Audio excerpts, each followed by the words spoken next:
For decades, some of the most brilliant minds have been digging into this one big question. How can we live with more intention? So in this explainer, we're going to pull together all that wisdom from psychology, from business, from philosophy, and build a single unified framework. Think of it like an operating system for a more deliberate life.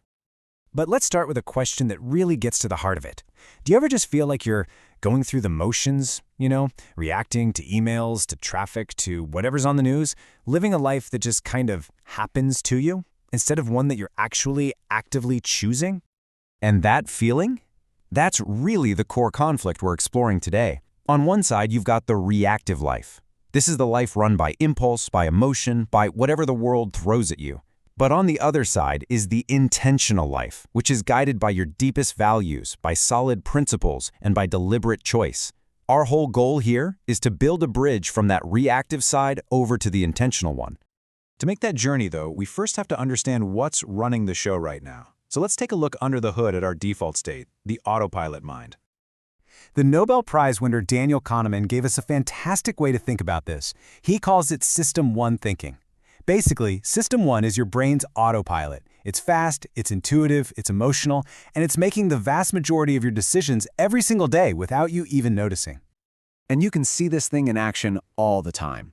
You don't have to consciously think to finish the phrase bread and butter, or to answer what 2 plus 2 is. That's your brain on autopilot. Now, this makes life really efficient, but it also means we're wide open to all sorts of unconscious reactions. And here's the bug in this system.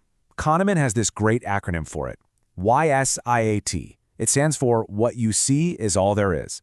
Our system on brain just grabs the limited information it can see, completely ignores what it can't, and then jumps to a conclusion, creating this neat, tidy story. This little cognitive glitch is pretty much the main engine of our reactive state. And this leads directly to what the author Mark Manson calls the hedonic treadmill. You know the feeling. We work so hard. We chase that next promotion, the new car, the bigger house, but our baseline level of happiness just never really changes. We're running like crazy on autopilot, chasing all these external things, but we feel like we're stuck in the exact same place. So, how do we get off the treadmill? Well, this right here is the turning point. It's the moment we realize that true control doesn't start with our external circumstances, it starts with the one and only thing we truly control, our inner world. The spiritual teacher Eckhart Tolle has such a beautiful way of putting this. He says that peace isn't something you have to go out and find. It's already inside you. The only problem is it's buried under all the constant noise and chatter of our reactive autopilot mind. So the first step is just learning how to quiet that noise.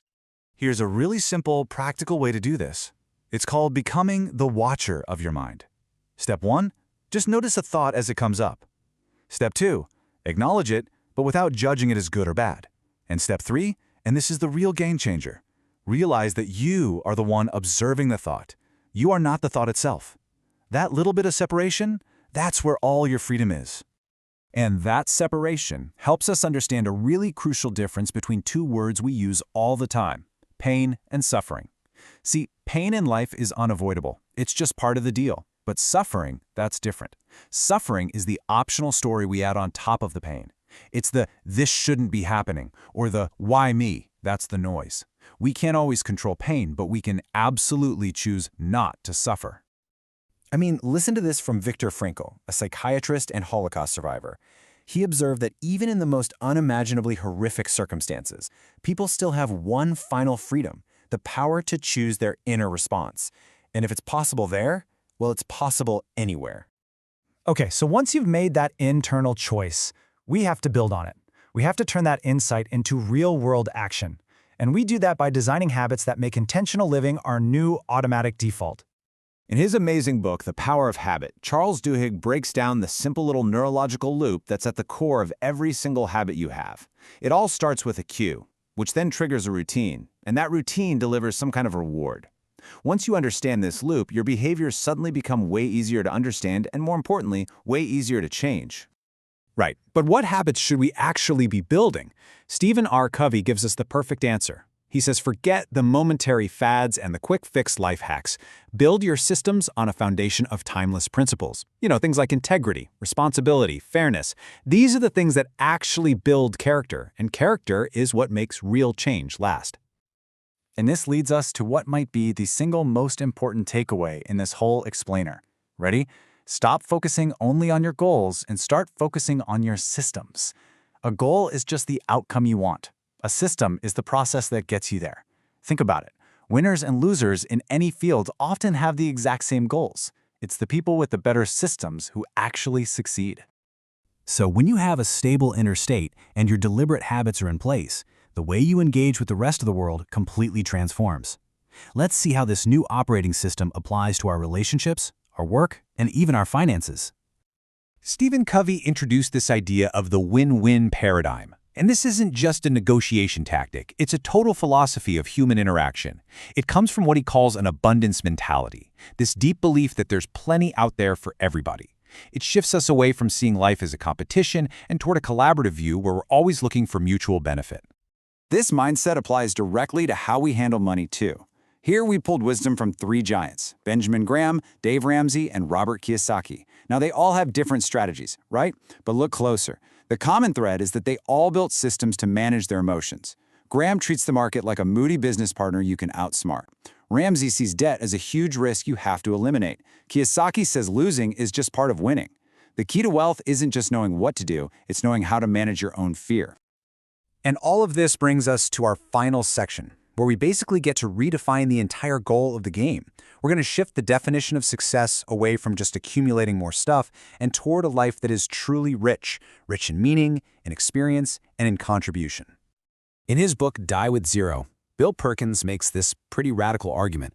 Our main goal should be to maximize our life experience, not our net worth on our deathbed. The value of experiences changes. Some things you can only really enjoy when you're young. The point isn't to be reckless. It's to be deliberate about turning your money into amazing memories and fulfillment all throughout your life. And you know, that idea lines up perfectly with Viktor Frankl's life's work. His entire therapeutic approach, which he called logotherapy, was built on this one simple but profound idea. Our primary drive as human beings isn't the search for pleasure, it's the search for meaning. This totally reframes our whole idea of what happiness even is. The authors of The Courage to be Disliked offer this powerful definition. Happiness is simply the feeling of contribution. When we feel like we are useful to someone, when we feel connected to a community, that's when we feel our own worth. And that, they argue, is happiness. So that leaves us with one final, focusing question to take with you. It comes from the book The One Thing, and it's a tool to just cut through all the noise and get you started. Just ask yourself this: what's the one thing I can do, such that by doing it, everything else will become easier or unnecessary? Find your answer to that, and you've found your first real step on the path to an intentional life.